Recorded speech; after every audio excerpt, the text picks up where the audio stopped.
সংবিধান থেকে যারা আল্লাহর উপর আস্থা ও বিশ্বাস বাদ দেওয়ার কথা বলে তাদেরকে কি মুসলমান বলা যায়? কোনো ব্যক্তি যদি নিজেকে মুসলমান দাবি করার পরও তিনি সংবিধানে আল্লাহর প্রতি আস্থা এবং বিশ্বাস রাখার বিরুদ্ধে অবস্থান নেয়, তিনি যদি বলেন যে না এটি রাখা যাবে না, তাহলে অবশ্যই তার ঈমান নিয়ে সংশয় এবং সন্দেহ দেখা দেয়। তার এই বলাটার মধ্যে তিনি যদি ব্যাখ্যা করেন যে এটা আমার বিশ্বাসের জায়গা ঠিক আছে, বাট আমি চাই না সংবিধানে থাকুক, সেটা এই যুক্তিতে, তাহলে সেক্ষেত্রে তিনি গোমরাহ এবং পথভ্রষ্ট পাপিষ্ঠ, এতে কোনো সন্দেহ নেই।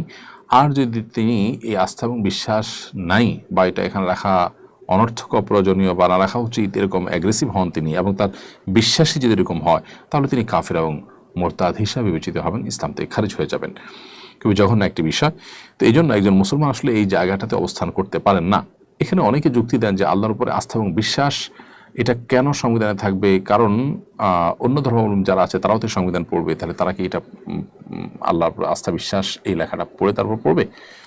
এই উত্তরটা একেবারেই হাস্যকর আমার কাছে মনে হয়, বা এই প্রশ্নটা একেবারে হাস্যকর মনে হয়। কারণ হলো যে কোনো সংবিধান যখন প্রণয়ন হয়, দেশের সব মানুষ সেটার উপরে শতভাগ একমত থাকে না, কোনো বিষয় কারো ভিন্নমত থাকতে পারে।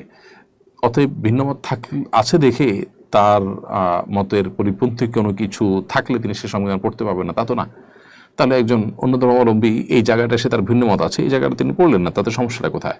বা এই জায়গায় অ্যাভয়েড করলেন তিনি, সমস্যাটা কোন জায়গায়?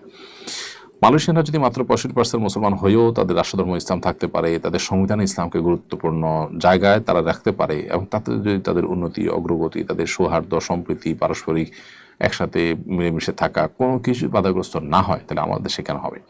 তো এই বিষয়গুলোতে আসলে ইচ্ছাকৃতভাবে ইসলাম এবং মুসলিমদেরকে কোণঠাসা করে রাখার যে পশ্চিমা আপনার প্রচেষ্টা আছে, যে গোটা পৃথিবীতে আজ মুসলমানদের প্রতি জুলুম এবং নির্যাতন চলছে, মুসলমানদেরকে কোণঠাসা করে রাখা হচ্ছে, ইসলামোফোব হচ্ছে দিন দিন উন্নত দেশগুলো, এটা তারই অনুসরণ মাত্র। পশ্চিমাদের গোলামরা সাধারণত তাদের এই অন্ধ অনুসরণ করতে পারে।